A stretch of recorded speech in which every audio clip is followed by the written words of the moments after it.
हैं, बता दें आपको कि बीजेपी से ऊपर उठकर आरजेडी हो चुकी है। आरजेडी के खाते में 41 सीटें हैं जो हैं, और इस समय बीजेपी के खाते में भी 41 आ गई। एक बार फिर वो बराबर हो गई है। यहाँ पर कुछ भी कहना जो है वो गलती हो जाती है, क्योंकि मैं वही बोल रही हूँ, हम इस स्पीड से पार्ट नहीं बोल रहे हैं जिस स्पीड से यहाँ पर रुझान जो है वो दिखते जा रहे हैं। और अगर एनडीए की बात की जाए तो 73 सीटें यानी 73 सीटें शुरुआती रुझानों में एनडीए के खाते में आ चुकी हैं। अगर महागठबंधन की बात की जाए तो 53 सीटें इस समय, यानी बहुत फासला जो है दोनों पार्टियों के बीच में यहां पर दिखाई दे रहा है। कभी ये फासला कम हो जाता है, कभी ये फासला ज्यादा हो जाता है। इसलिए हम यही कह रहे हैं कि शुरुआती रुझान है ये अभी एग्जैक्ट पोल्स नहीं है। एग्जैक्ट पोल्स जो है, तस्वीर जो है 3 बजे 4 बजे के आसपास क्लियर हो पाएगी कि आखिर बिहार में किसकी सत्ता, किसके सर पर ताज सजेगा, कौन कुर्सी पर बैठेगा, कौन अगले 5 साल बिहार को चलाएगा और किस तरह से विकास करेगा।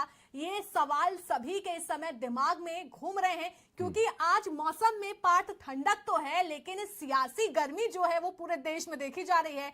क्योंकि बिहार एक ऐसा राज्य है जहां पर सबकी नजरें जो है टिकी होती हैं, क्योंकि बिहार एक ऐसा राज्य है जहां पर बिहारी जो है, बिहार के लोग वो देश भर में है। आईपीएस की बात कर लें, आईएएस की बात कर लें, जो एक कहते हैं कि बिहारी लोगों का दिमाग बहुत तेज तर्रार होता है, वो सोच समझ कर जो है वोटिंग करते हैं, वो जानते हैं कि उनके लिए बेहतर क्या है। लेकिन यहाँ पर एक ज्यादा वोट फैक्टर का मैं एक रीजन और दूंगी। जिस हिसाब से दिवाली थी, दिवाली के एक हफ्ते बाद छठ पूजा, तो लोगों ने ये मौका नहीं छोड़ा। घर जाने के बाद उन्होंने सोचा कि अब वोट करके ही वापस लौटेंगे, क्योंकि दिवाली के बाद छठ पूजा के फौरन बाद यहां पर इलेक्शन जो है वो शुरू हो चुके थे। 6 तारीख को पहला फेज था।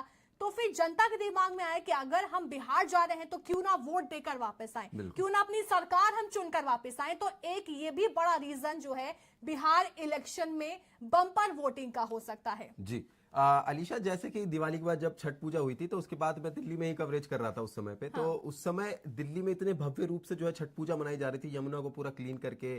और कहें कि बिहार के जो लोग हैं जो हमेशा जाते थे, वो इस बार क्योंकि कई लोगों को छुट्टी नहीं मिल पाई, कई लोगों का कुछ ऐसा जो कि हुआ, क्योंकि बिहार के लोग पलायन जो मैंने आपको पहले बताया था उसी की वजह से यही थे। तो वो लोग ये बता रहे थे कि इस बार जो अरेंजमेंट काफी ज्यादा अच्छा हुआ। तो उस समय भी मैंने यही पूछा था वहां की जनता से, क्या दिल्ली की छठ का असर बिहार में देखने को मिलेगा? क्योंकि जगह जगह पे आप यहाँ पे 1200 से 1300 घाट बनाए गए थे, इतने की जो है बिहार में तैयारी बहुत भव्य थी। जी, बहुत बम्पर तैयारी थी। और साथ के साथ साफ सफाई का ध्यान रखा गया, और घाटों पे जो है साफ पानी की जो है व्यवस्था कर दी गई थी, चाहे वो फोटो ही खिंचवाने के लिए हो बेशक, पर कर दी गई थी। जी, व्यवस्था कर दी गई थी। उसके बाद लोग ये कह रहे थे कि हम छठ पे नहीं गए, लेकिन वोट करने के लिए हम जरूर जाएंगे वहां पे। तो कह सकते हैं कि दिल्ली का असर जो है बिहार में वो देखा जा सकता है। लेकिन यहाँ पर एक बड़ा अपडेट एक बार फिर दे दूं, अपडेट्स पे अपडेट्स हम लगातार आपको दिए जा रहे हैं कि प्रशांत किशोर की पार्टी यानी जन सुराज रुझानों में, शुरुआती रुझानों में 4 सीट पर बढ़त बनाती हुई नजर आ रही है। तो ये कम नहीं है, बिल्कुल पहली बार पार्टी मैदान में उतरी है, और मैदान में उतरते ही 4 सीटों पर कब्जा करना। लेकिन ये 4 सीटें किस पार्टी की खींची हैं, प्रशांत किशोर ने देखने वाली बात होगी,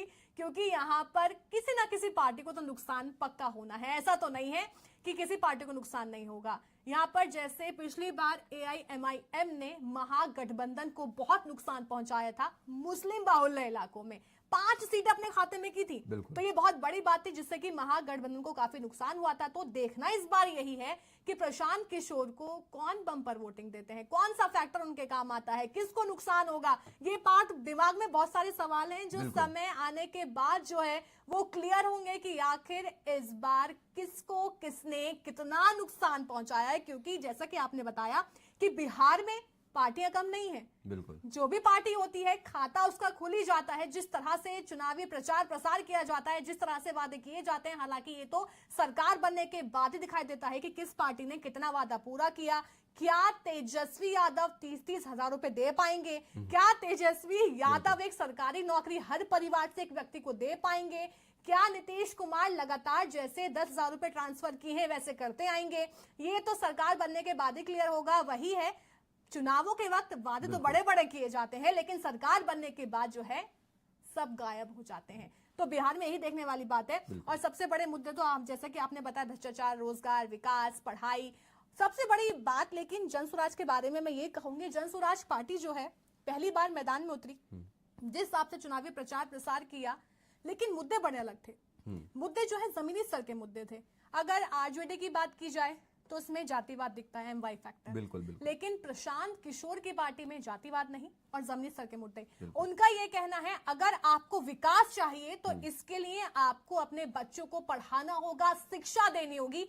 यानी जो मेन फोकस था प्रशांत किशोर का वो शिक्षा रोजगार पर ही था। अगर शिक्षा अच्छी होगी तो जाहिर सी बात है लोगों के लिए नौकरियां, यूनिवर्सिटीज खोलेंगे, स्कूल खोलेंगे, जिससे कि कहीं ना कहीं इसका असर जो है इस बार प्रशांत किशोर के वोट बैंक पर देखा जा सकता है। बिल्कुल अलीशा, सबसे ज्यादा जो है प्रशांत किशोर को जो है बिहार में लोग इसलिए चाहते हैं, मुझे जो लगता है पर्सनली कि 4 जो सीट